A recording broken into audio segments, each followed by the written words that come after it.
Welcome back for another video. In today's video we'll pull out the history books to look back at the greatest kits in Premier League history.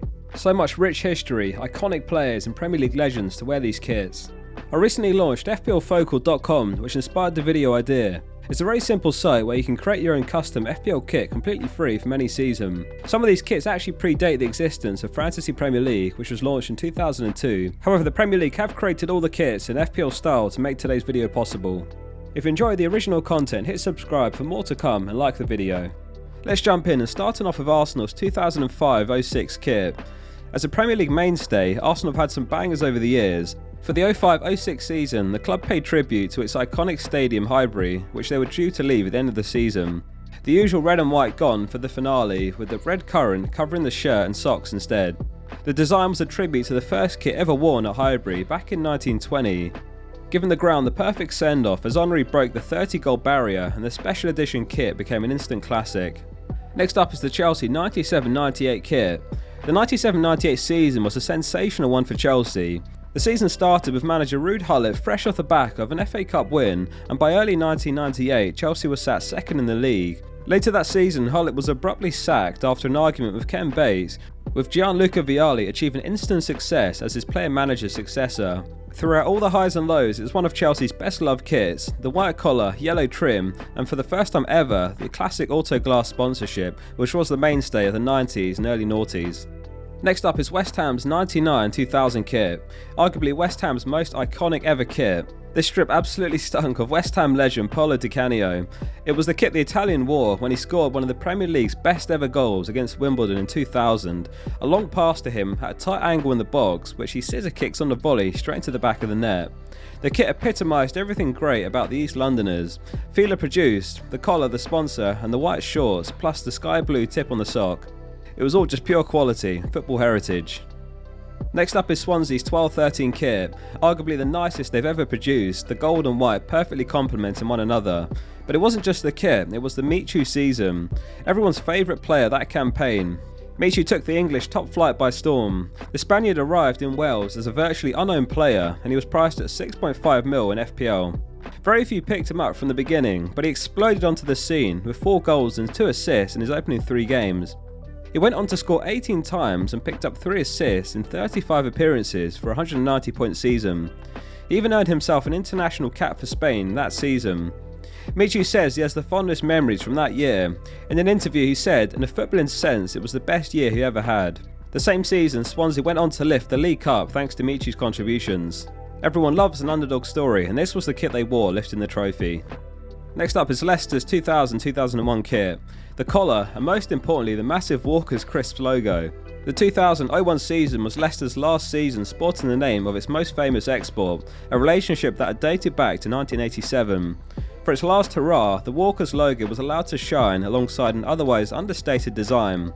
Leicester have kept it simple for their kits throughout their Premier League history, and the 2000-01 season is one of the best examples. Man United 98-99, perhaps Man United's greatest ever kit, fittingly worn during the club's greatest ever season. This season went down in history as the year of the treble, finished off by Solskjaer and Sheringham in the dying embers of the final at Camp Nou after United had already won the Premier League and the FA Cup. Known for its relatively simple design, showcasing a white, red and black collar that bears resemblance to the club's 22-23 design by no coincidence. Next up is Arsenal 92-93, the famous bruised banana kit. Perhaps a Marmite kit, you either love this one or you hate it. The yellow and black stands out in a crowd, the slicing triangles boldly proclaiming that the Gunners didn't care what others thought. Arsenal went on to win the double that season, securing both the FA Cup and the League Cup. Ian Wright, Arsenal's top goal scorer, George Graham in charge. Next up is Newcastle's 95-97 kit.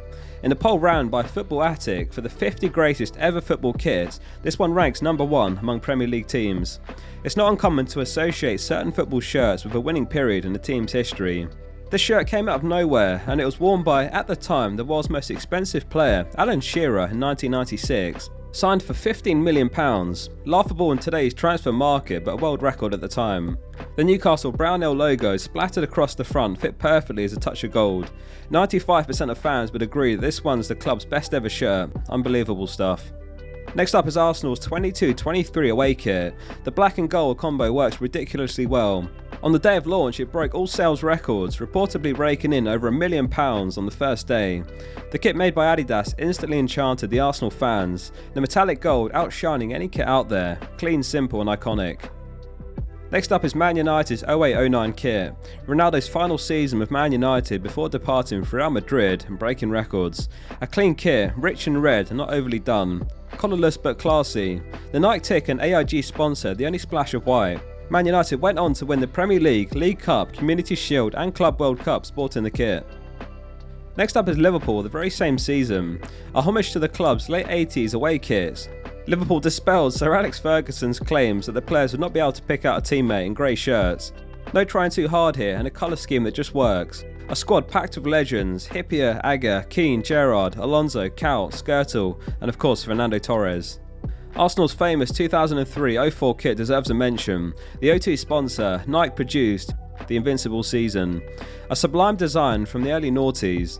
Thierry Henry doing what he does, finessing everything into the bottom corner in those godly early edition of the Nike Mercurial Vapors. Both the home and away kits were clean, effective, and Arsenal famously went on to go the entire season undefeated, winning 26 games and drawing 12. Wenger described it as the perfect season. Next up is Leicester's 2015-16 kit. Their success that season will go down as one of the greatest achievements in sport, never mind the insular world of English football. Everything aligned perfectly that season, led by a ruthless Vardy who also set a record that season, scoring in 11 consecutive games. They went on to lift their Premier League title under Ranieri. All three kits were stunning, but there's something about the faint diamonds and the black and white contrast with splashes of gold, particularly the crown. A wonderful kit and a historic season. Lee Bowyer, Alan Smith, Mark Viduka, Ian Hart, all names you instantly think of when you see this Leeds kit from 2002. The simplicity of this strip is what makes it so great, Real Madrid-esque in appearance. Elegant, subtle yet effective. Nike got it absolutely spot on with this one. It's hands down one of Leeds' most iconic kits, possibly even the most recognisable to the common fan. The Strongbow sponsor is something that will never die for as long as Leeds are playing football, even if they never sponsor them again. To Leeds fans in particular, it's nostalgia to the highest degree. Lastly, we finish on Man City's 2011-12 kit. City have produced some wonderful kits over the last 10 or so years, and several could be included here, but it has to be the 11-12 season, where the Blue Moon rose and City won their first Premier League title for over 40 years. The most dramatic title win in Premier League history, with City 2-1 down to QPR by the 90th minute, and only a win would secure the title. A Dzeko goal in the 92nd minute, followed by an Aguero winner in the 94th minute. You couldn't write it, and Aguero taking the shirt off to celebrate City, sealing the unthinkable. That concludes this video, thanks for watching. I read every comment, so drop one below of any kits that deserve a mention. If you did enjoy it, please like it and subscribe to the channel for more original content. See you soon for the next one.